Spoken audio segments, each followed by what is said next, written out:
So there's no denying it, the electric vehicle market is booming. Last year alone here in the UK, there were over 500,000 new EV vehicles registered.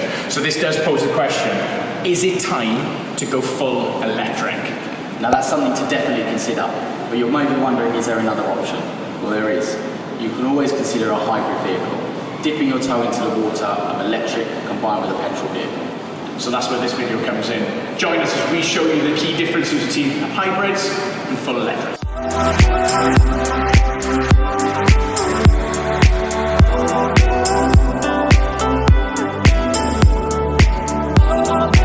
So you've joined me in the Audi E-Tron. So this is Audi's all-electric 4x4. Now, this is the first all-electric production car Audi have presented. Now, I get a claimed 220 odd miles. In real world it's probably around the 200, but you get all of Audi's latest technology. There's so many toys in this one, and we'll come back to that later on, but for the test I'm going to go full electric. And Chris, what are you in? I am in the latest offering from Land Rover. The Range Rover Sport needs no introduction. It was the name and has been the name for the luxurious 4x4 market for the last, I would say, 10-15 years. And this is the P400e.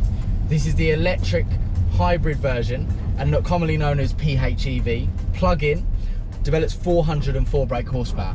So it's by any means no snail. Dan, what are you finding? How are you finding the E-Tron? So far, mate, I'm enjoying this. This is nice. It looks good. It does look good. It does look good, but inside it's completely redesigned. I've got new touch screens. I've got a new virtual dash. In terms of technology, I've got things like a wireless charger, wireless Apple CarPlay. But the freakiest thing I can't get over me are these mirrors. I mean, I keep looking out the window at this little camera, and it's not actually the mirror. Those mirrors do look strange. A little bit weird. They are very, very odd, I must say. You're gonna have to educate me a little bit. So I'm full electric, I plug it in, job done. How does it work with plug-in hybrids? So with this, we have a 2-litre engine coupled with, or mated with, an electric motor. As I said earlier, it took 404 horsepower, so it is by no means slow. Coupled with the luxurious interior of the Range Rover Sport, I mean, this is lovely. I mean, it really, really is. It's like sitting in a technological armchair. You've got, with this model being an autobiography, you've got Meridian Hi-Fi, you've got 18-way adjustment seats. I've even got a fridge, Dan, you know, for my... Lovely. Coupled away in the armrest. We've got Apple CarPlay. It's not wireless like yours, unfortunately. We tip the Audi hat to that one, but it is lovely. Really, really nice. I mean, Range Rover or Land Rover really do know how to make a 4x4 luxurious, and I think that's why we've been doing so well with them recently. Fair enough. So I think we can both agree, both are really nicely spec'd. They both use lovely materials. They're nice places to sit, and you will not be upset if somebody gave you one. Absolutely not. Cool. Okay, so obviously the purpose of this was, are we ready to go full electric, right? Now, Absolutely. you've got a petrol engine, which means you can top up your petrol at pretty much any petrol station, but you do get a very limited set of electric miles, is that right? Yeah, so we have, I think we have a range of just over 30 miles on pure electric. Coupled with that, obviously with a petrol engine, means obviously everyday life is a little bit easier for the unorganised family or person. The best compromise, which is why I love it so much, I must say. So it allows you to have that kind of that toe dipping experience into the electric world with not losing any power, saving a bit of fuel, looking after the environment, and ultimately still retaining that kind of 4x4-esque Range Rover luxurious statement, and gives you, I would like to think, the best of both worlds. So with that in mind, Dan, I have a question. Oh God, here we I know where this is going. How much range do you have in your tank?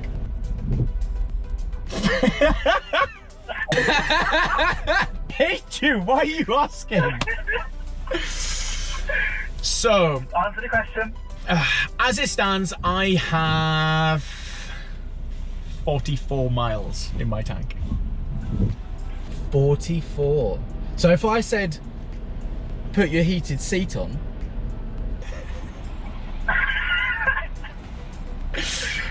I may lose a couple of miles. Yes, it is something that, unfortunately, you do have to consider. And all jokes aside, as much as I hate you for asking that question, I'm going to slide quickly in front of you with it. that car looks good, you know. Don't change the topic. Does look good. Stop it. I know, stop it. There is one really annoying thing about this car, and it's charge time. I mean, even on the big boy Charger, you are looking at an overnight job to get it from, you know, up to its full range. So if you're doing sort of 30 miles a day, 40 miles a day, even 50 miles a day, and you're topping it up overnight, it works. If you're going on a long journey, you have to plan the journey. And that's the only sticking point I have on this. Apart from that, I'm a super happy man. There's one thing I do have to say, she does look good in that rearview mirror. Those new LED headlamps, you know, it is a good looking truck. It is a good looking thing, and I think that the black pack on this car really sets it off. But they are the new Range Rover Sport that this kind of latest 2018 onwards model has really come along leaps and bounds. The new technology in this car is just it's next level, and obviously with the Velar being brought out recently as well, that whole new infotainment system in the Land Rover range is kind of come to fruition, and coupled with the kind of new technology of this kind of PHEV hybrid, it really is a new car to be reckoned with. And I really like where the SUV market is going, and I love like the stock that we have, like from the full electrics from this. Don't forget we got the I-Pace, Tesla Model X, the EQC. The used car electric and hybrid market is sick at the moment. And I mean, that thing behind me, the one you're in, that's a quick motor. This has got the best part of 400 brake. It's an exciting time. But in terms of costing, how much is that one again? I can't remember. So this car, as it sits on the road now, is 59.5. So it's, you know, it's Range Rover territory, of course, but it's not a huge amount for the extra technology that you're going to get. You know, you're paying that for a diesel sport anyway. So, you know, it ultimately comes down to end user and what are they going to want out of the vehicle. What do they want, that 3-litre diesel that they know, they love, and they've had for years, or do they want to make that baby toe step into the PHEV market and ultimately possibly end up where you are now with a full electric vehicle? Yeah, that's the bit that I'm stuck in. As you know, I am a petrol head through and through. I love my C63s, 4-litre V8s, but the way this drives and how quick it is off the mark, saying that how quick all electric cars are off the mark, for a daily, I love them. And in terms of pricing, they're nearly the same. I think this one at the moment here with us at Saxton's is about 58. On a PCP, they both stack up very similar, roughly same deposit, same monthlies, because the guaranteed future values sit at roughly the same. So in terms of monthlies, you're not massively going to notice the key differences between the two. So it's just kind of a guess of, let's go for a bit more of a drive. Let's push them back up to the showroom and we'll have a verdict, shall we? So we're back. It's so cold.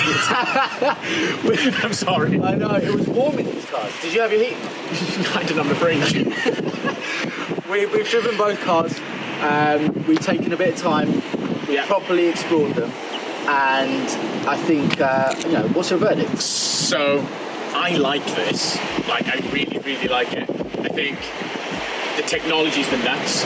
Yeah. I don't think there's anything that's out there that's on this level. Those mirrors towards the end, they would take to get used to. You do get used to them. It's so alien because your brain naturally just goes to the window. Because no, it's down there. So that took a little bit of getting used to. The power is quick. Don't get me wrong, it's 400 braking a 2.5 ton car. It does get going, which I'll be happy is quick enough.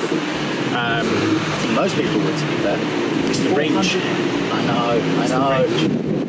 If it was 300 all day long, real world, we're looking at 200. I live back in West Wales, and Getting home, it's a cold night, we've got 3 miles left. It isn't You wanna gonna put that happen. heated steering wheel on. I would have to stop and put a good 4 or 5 hour charge in to get back to West Wales. That is the only reservation for long journeys. Day-to-day commute, I live 3 miles away, so it's perfect.